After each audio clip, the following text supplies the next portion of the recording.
नमस्कार दोस्तों, राइज अब अकेडमी में आपका स्वागत है। तो चलिए दोस्तों, हम लोग यूपी बीसीएस मेंस पेपर 6 के सीरीज को आगे बढ़ाते हैं। तो जैसा कि हम लोग पिछले दो दो क्लास में पिछले 3 क्लास में हमने टॉपिक 1 और टॉपिक 2 खत्म कर दिया है।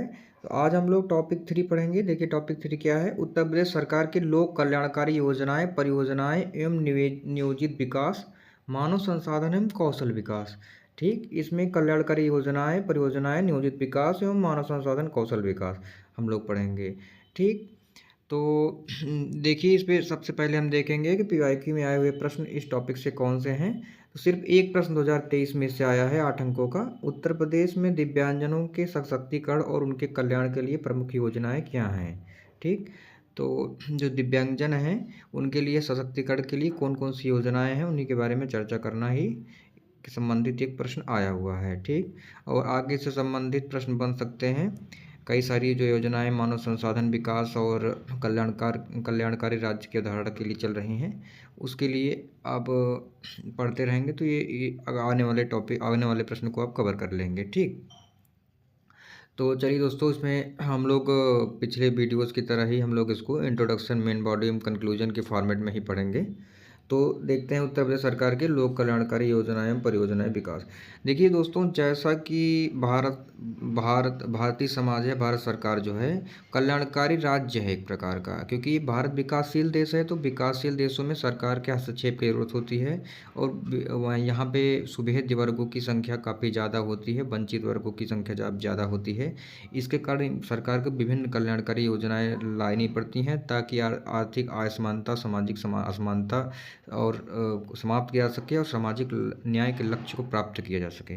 ठीक, तो देखें मोटा मोटी क्या है कि सामाजिक न्याय के लक्ष्य को प्राप्त करना ही कल्याणकारी योजनाओं का उद्देश्य होता है। समाज का एक सर्वांगीण विकास और समावेशी विकास करना भी इसका एक उद्देश्य होता है। ठीक, तो उत्तर प्रदेश में लोक कल्याणकारी योजनाओं के बारे में इंट्रो में देखिए हम क्या लिख सकते हैं। इंट्रो में देखिए, कल्याणकारी राज्य की अवधारणा और समावेशी विकास की प्राप्ति हो, सामाजिक न्याय सुनिश्चित करने हेतु जो है इसकी आवश्यकता होती है। क्या होती है? कल्याणकारी राज्य की अवधारणा समावेशी विकास के प्राप्ति में सामाजिक न्याय सुनिश्चित करने के लिए। देखिए जैसे अभी मैंने बताया है कि सामाजिक न्याय प्राप्त करना ही इसका मुख्य उद्देश्य होता है। ठीक, तो इसके बाद एक हम लोग इंट्रोडक्शन में और जोड़ सकते हैं। इन योजनाओं ने सामाजिक सेवाओं, शिक्षा, स्वास्थ्य, पोषण के साथ साथ सामाजिक असमानता को दूर करने में भी कई योजनाएं शामिल हैं, यानी कि ये कम करने में सहायता करती हैं। ठीक, तो कल्याणकारी राज्य की अवधारणा ही जो है इसका मुख्य उद्देश्य है। कल्याण करना, सामाजिक कल्याण प्राप्त करना ही इसका मुख्य उद्देश्य है। तो इसमें हम लोग देखते हैं कि प्रमुख योजनाएं कौन कौन सी हैं। तो महिला देखिए, क्योंकि शुभोदय वर्ग में कौन कौन से वर्ग आते हैं? महिला, बच्चे, ठीक, अल्पसंख्यक, दलित वर्ग, पिछड़ा वर्ग, ये सब सारे सामाजिक न्याय के हकदार, दिव्यांगजन। ठीक, तो इसके लिए उत्तर प्रदेश सरकार ने कौन कौन सी कल्याणकारी योजनाएं चलाई हैं, इसी के ऊपर हमारा टॉपिक है। ठीक, तो महिला एवं बाल विकास।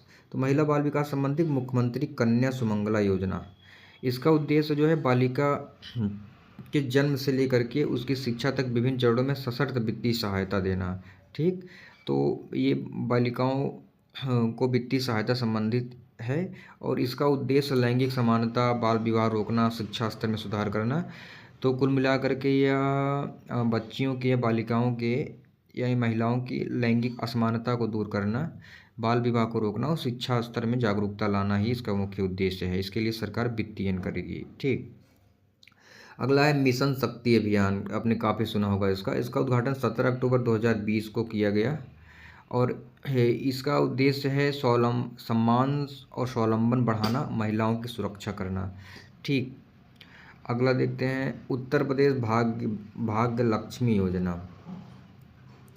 तो महिलाओं या बालिकाओं के जन्म पे आर्थिक रूप से कमजोर परिवार की बेटियों को जन्म के समय से शादी तक की आर्थिक सहायता उपलब्ध कराना ही इसका उद्देश्य है।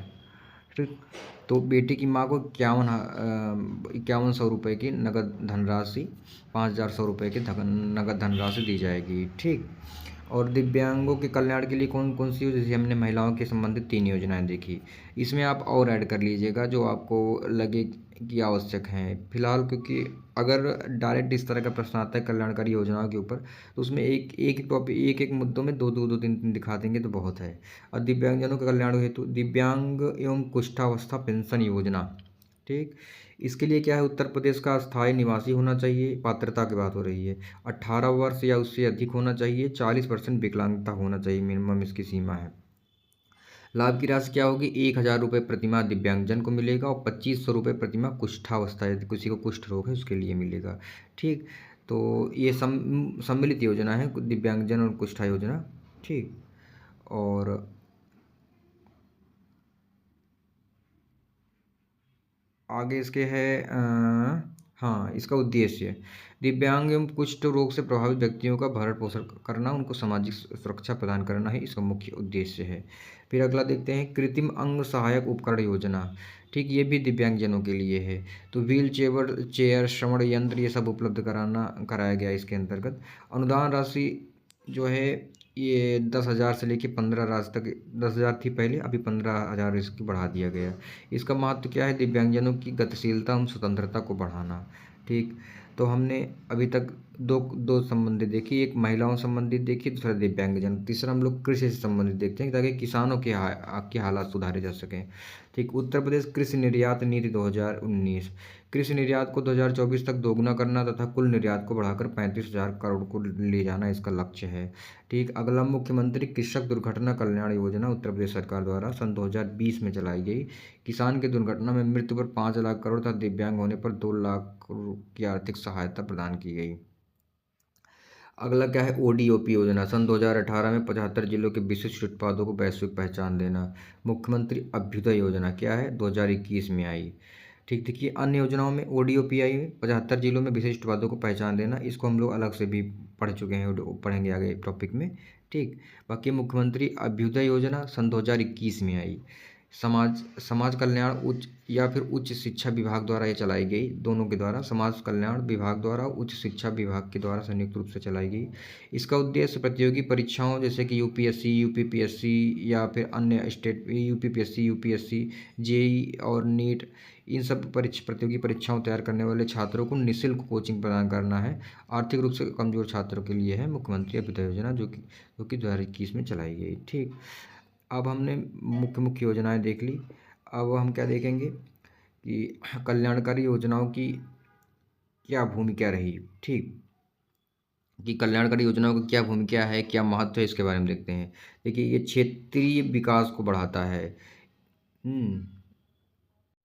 तो क्या करता है, क्षेत्रीय विकास बढ़ाता है, मानव गरिमा में वृद्धि करता है, समावेशी विकास को बढ़ावा देता है। पर क्या करता है, कल्याणकारी योजनाओं से क्या क्या लाभ होता है इसको देखना है यहाँ पे।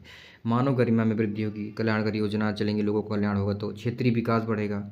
ठीक, क्षेत्रीय विकास होगा, समावेशी विकास को बढ़ावा होगा, मानव संसाधन के निर्माण में सहायक होगी ये, क्योंकि लोगों का जब शिक्षा, स्वास्थ्य, इन सब चीज़ों पे बढ़ेंगे, दिव्यांगजन ये सब सभी लोग बढ़ेंगे, महिलाओं का सशक्तिकरण होगा, तो क्या होगा कि मानव संसाधन का निर्माण होगा, गरीबी बेरोजगारी दूर करने में सहायक होगी, अर्थव्यवस्था की समृद्धि दर को बढ़ाएगी, सामाजिक न्याय के मूल्यों की प्राप्ति होगी, पलायन की प्रवृत्ति पर रोक लगाएगी। ठीक, ये सब सारे महत्व या भूमिका होती है। अब ठीक, एक हम लोग सारगर्भित निष्कर्ष देखते हैं। वंचित वर्गों के उत्थान के लिए व्यापक स्तर पर कार्य जारी है। ठीक, विभिन्न वर्गों, महिला, किसान, युवा, गरीब को ध्यान में रखकर बनाई गई हैं। तो ये योजनाएं जो हैं वंचित वर्गों के उत्थान के लिए व्यापक स्तर पर जो है बनाई गई हैं। तो विभिन्न वर्गों, महिला, किसान, युवा, गरीब को ध्यान में रखकर बनाई गई हैं। सफल क्रियान्वयन के लिए सरकार और समाज को साझा प्रयास करने की आवश्यकता है। ठीक, तो देखिए जैसा कि शुभेच्छा वर्ग या वंचित वर्ग जो हैं, महिला, किसान, युवा, गरीब, अल्पसंख्यक, दलित, ये सब सारे वर्ग आते हैं। तो इनका इनका उनकी उत्थान के लिए, क्योंकि ये सामाजिक रूप से पिछड़े हुए हैं, इनको सामाजिक न्याय की प्राप्ति नहीं हुई है, इनको आर्थिक न्याय की प्राप्ति नहीं हुई है, तो इस उद्देश्य से इनको जो है उनके उत्थान के लिए ये योजनाएं चलाई जाती हैं। तो इन योजनाओं के सफल क्रियान्वयन के लिए सरकार और समाज दोनों का साझा प्रयास रहेगा, तभी ये इनका उत्थान हो सकेगा। तो इस तरह से हम लोग सारगर्भित निष्कर्ष दिखा सकते हैं। अब देखिए, इसमें एक सब टॉपिक है मानव संसाधन एवं कौशल विकास। ठीक, तो देखिए क्या है कि जैसा कि भारत जो है दूसरा सर्वाधिक जनसंख्या वाला देश है, और उसमें उत्तर प्रदेश भारत में सबसे ज़्यादा राज्य जनसंख्या वाला राज्य है, ठीक। तो यहाँ पे मानव संसाधन बहुत ज़्यादा है ही, तो उस मानव संसाधन के एक कौशल विकास में योगदान के लिए तैयार किया जा सकता है, ठीक। तो सबसे पहले ये देखिए कि मानव संसाधन के घटक क्या क्या होते हैं। तो मानव संसाधन क्या होते हैं? मानव संसाधन के घटक जनांक जनसंख्या होती है, कौशल विकास होती है जिसमें कि युवा उद्योग आधारित कौशल बढ़ाने से बेरोजगारी घटती है, शिक्षा होती है, शिक्षा के लिए नेशनल एजुकेशन पॉलिसी चलाई जा रही है, उसका क्रियान्वयन किया जा रहा है। इसके अलावा इंफॉर्मेशन टेक्नोलॉजी पे काम किया जा रहा है, स्वास्थ्य में एमएमआर सीआर इन सब के सुधार के पे काम किया जा रहा है। तो मानव संसाधन के घटक क्या क्या हुए? जनसंख्या जननांकी, कौशल विकास, शिक्षा, स्वास्थ्य, ये सारे घटक हो गए। अब देखिए हम लोग इंट्रो में कैसे लिखेंगे कि उत्तर प्रदेश में मानव संसाधन का क्या रोल है, किस प्रकार से लिख सकते हैं। देखिए उत्तर प्रदेश देश में सबसे अधिक आबादी वाला राज्य है। राज्य में लगभग 20 करोड़ जनसंख्या निवास करती है, जिसमें 15 से 40 आयु वर्ग की लगभग 45% युवा आबादी है। तो आप ध्यान दीजिए कि यहाँ पे युवा वर्ग की आबादी सबसे ज़्यादा है। यहाँ पे लगभग 20 करोड़ जनसंख्या, जिसमें कि लगभग 45% युवा आबादी है, जिनकी युवा आबादी है यानी कि कार्यशील जनसंख्या 1540 वर्ष की आयु की। परंतु जनांकी लाभांश की प्राप्ति हेतु मानव संसाधन तक कौशल उन्नयन होना अति आवश्यक है, ठीक। तो ये जो जनांकी लाभ है, लाभांश है, इनकी प्राप्ति के लिए मानव संसाधन का कौशल उन्नयन होना, स्किल डेवलपमेंट होना बहुत आवश्यक है, तभी इनका लाभ लिया जा सकेगा। तो इससे संबंधित कुछ योजनाएं अगर हैं तो बात करते हैं। देखिए तो मानव संसाधन संबंधी योजनाएं मुख्यमंत्री युवा स्वरोजगार योजना सन 2018 में चलाई गई। इसका उद्देश्य है ऋण देना 25 लाख तक बेरोजगार युवाओं को। 305 राजकीय औद्योगिक प्रशिक्षण संस्थान चलाए गए, ठीक। तो उनको औद्योगिक ट्रेनिंग देना। युवा संगम पोर्टल आया ऑनलाइन प्रतियोगी परीक्षाओं के छात्रों के लिए। संकल्प एवं स्ट्राइप पहल 2017 में कौशल विकास के लिए चलाई गई। कौशल सतरंग योजना कौशल विकास के लिए चलाई गई। ये सब सारी चीज़ें जो हैं तो स्वामी विवेकानंद युवा सशक्तिकरण योजना और अन्य भी इसमें आप लोग जोड़ सकते हैं कि जो स्किल डेवलपमेंट करेगी, खासकर युवाओं का स्किल बढ़ाएगी, वो योजना इसमें जोड़ सकते हैं। तो हम देखते हैं क्या मानव संसाधन में कुछ चुनौतियाँ विद्यमान हैं क्या उत्तर प्रदेश में? हाँ बिल्कुल हैं। तो ग्रामीण शहरी असमानता देखेंगे तो ग्रामीण क्षेत्रों में कौशल विकास बहुत कम है, मानव संसाधन उतना स्किल्ड नहीं है, जबकि शहरी क्षेत्र में ज़्यादा है। तो ये जो खाई है, जो डिवाइड है ये, बाकी डिजिटल डिवाइड भी है ग्रामीण और शहरी के बीच में, महिला और पुरुषों के बीच में जो है डिजिटल साक्षरता में भी डिवाइडेशन है। और प्रशिक्षण की गुणवत्ता जो है वो ख़राब है यहाँ पे। उद्योगों के अनुरूप पाठ्यक्रम डिज़ाइन नहीं है, वो परंपरागत तरीके से नौकरशाही प्रणाली में बनी हुई शिक्षा चल रही है। अशिक्षा यहाँ पे ज़्यादा है, पलायन जो है ये हो रहा है क्योंकि कौशल विकास नहीं है, रोज़गार के अवसर नहीं है। तो ये सब सारी चुनौतियाँ विद्यमान हैं जो मानव संसाधन के कौशल उन्नयन में बाधा बनी हुई है। कुछ समाधान देख लेते हैं कि क्या समाधान हो सकते हैं। युवा जनसंख्या के लिए कौशल, स्वास्थ्य एवं शिक्षा, ठीक, में व्यापक निवेश करना चाहिए। तो सरकार को क्या है? युवा जनसंख्या के कौशल, स्वास्थ्य एवं शिक्षा। तो देखिए डॉक्टर अभिजीत बनर्जी, यहाँ पे एक बात याद आती है। डॉक्टर अभिजीत बनर्जी एक अर्थशास्त्री हैं, उन्होंने कहा कि भारत के विकास के लिए सबसे ज़रूरी है शिक्षा और शिक्षा, एजुकेशन एंड एजुकेशन, यानी शिक्षा का इतना इम्पोर्टेंस है। तो यहाँ पे अगर आपको यहाँ पे ये लाइन आप जोड़ सकते हैं, ठीक। और बाकी युवा जनसंख्या में कौशल विकास के लिए शिक्षा, स्वास्थ्य, दो चीज़ें तो बहुत ज़रूरी हैं। इनको आप बढ़ाएंगे तभी वो होगा। लोग बीमार ही रहेंगे, उनको पर्याप्त कैलोरी नहीं मिलेगी, तो फिर कहाँ से वो दक्षता करेंगे कार्य करने में, ठीक। तो जलांकी लाभांश के प्राप्ति के लिए आवश्यक है। बाकी डिजिटल कौशल को बढ़ावा देना चाहिए। उद्योगिक के अनुरूप पाठ्यक्रम पर जोर देना बहुत ज़रूरी है। पुरानी परंपरागत प्रणाली शिक्षा की चल रही है जो कि उद्योगों के अनुरूप नहीं है, ठीक। उसमें सुधार करने की आवश्यकता है। अब एक हम लोग कंक्लूजन में लिख सकते हैं कि प्रदेश की कार्यशील आबादी को कौशल संपन्न बनाकर बढ़त का लाभ लिया जा सकता है, ठीक।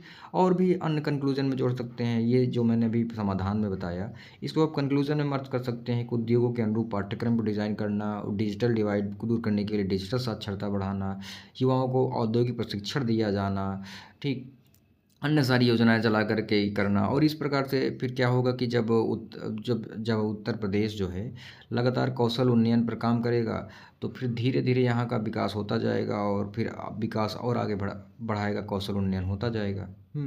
तो फिर ये उत्तर प्रदेश की अर्थव्यवस्था में भी योगदान दे देगा और उत्तर प्रदेश के समाज में सामाजिक न्याय के लक्ष्य प्राप्ति में भी सहायक होगा। तो इस प्रकार से हम एक ये टॉपिक 3 हमने ये कंप्लीट किया। देखिए इसमें क्या है, जो ये आपको मैं स्ट्रक्चरिंग प्रोवाइड करा रहा हूँ कि स्ट्रक्चर प्रोवाइड कर रहा हूँ कि ऐसे-ऐसे आपको लिखना होता है, ये चीज़ें होती हैं। तो ये देखिए, अगर आपको ये इतनी लाइनें याद रहेंगी ना, तो आप एग्ज़ाम में बहुत आसानी से लिख लेंगे। बाकी तो पुछल्ले शब्दों को जोड़ करके आपका यही समाधान आप अगर देखिए, तो अगर इसको लिखा जाए तो ये आधे पेज से ज़्यादा भर जाएगा, अगर सही से पुछल्ले शब्दों को जोड़ करके लिया जाए कि युवा जनसंख्या के लिए कौशल और स्वास्थ्य एवं शिक्षा में व्यापक निवेश करने से जनांकी लाभांश की प्राप्ति में सहायक होगा। इस तरह से लिख सकते हैं तो बड़ा होता चला जाएगा वो, ठीक। तो उसके लिए परेशान नहीं होना कि शब्द सीमा क्या है। सबसे मेन की पॉइंट्स आपको याद रहने चाहिए ना, की पॉइंट्स याद रहने चाहिए। अगर की पॉइंट्स याद हैं तो आपको कोई समस्या नहीं है, और बाकी तो आप पढ़ेंगे, जो नोट्स बनाएंगे उससे आप अपने उत्तर को लंबा कर ही लेंगे, ठीक। तो इसी तरह के जो है संक्षिप्त और पॉइंट्स फॉर्म में उत्तर के लिए और टॉपिक्स के लिए आप जुड़े रहें, और इसका आप लोग नोट्स बनाते चलें। और दोस्तों देखिए, आप लोगों का कमेंट्स बहुत कम आ रहे हैं, लाइक सब्सक्राइब और शेयर आप करते रहिए और कमेंट्स भी करते रहिए ताकि हमारा मोटिवेशन बना रहे। और आप देख लीजिए, यूट्यूब पर सर्च करके देख लीजिए, कहीं भी यूपी पेपर 5 और 6 के लिए इस तरह से क्लास पॉइंट फॉर्म में और अरेंज क्लास है नहीं, और जो है उनको देख करके हंसी आएगी, आप खुद कुछ नहीं, क्योंकि वो बिल्कुल सिलेबस के अनुरूप हैं ही नहीं, वो डिमांड एग्ज़ाम के डिमांड के अनुरूप बनाए ही नहीं गए हैं, ठीक। तो ठीक है, चैनल पर जुड़े रहने के लिए धन्यवाद। चलिए अगले वीडियो में मिलते हैं।